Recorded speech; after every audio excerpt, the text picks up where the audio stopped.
మంచి బ్రాండ్ల మద్యాన్ని వైన్ షాపుల్లో అందుబాటులో ఉంచకుండా బెల్ట్ షాపులకు తరలిస్తున్నారని, అక్కడ వారు ఒక్కో బాటిల్కి 20 నుంచి 30 రూపాయలు అధికంగా వసూలు చేస్తున్నారని ఆరోపిస్తూ మందుబాబులు ఒకేసారి 4 వైన్ షాపులపై దాడి చేసి మద్యం స్టాకును ఎత్తుకెళ్లిన సంఘటన ఇది.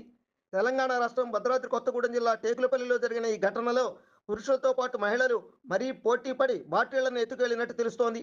ఈ ఘటనపై కేసు నమోదు చేసిన స్థానిక పోలీసులు దర్యాప్తు జరుపుతున్నారు.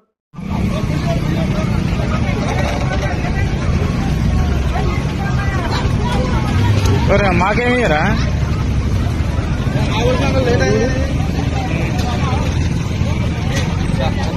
తోటి చేయాలి. 2-3 షాపులు అయిపోయినాయి. సరిపోయింది అలాగే 3-4 రోజులు. పంట మొత్తం అయిపోయింది.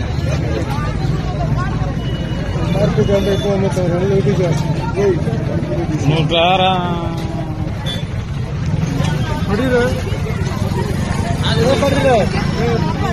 పడతాయి.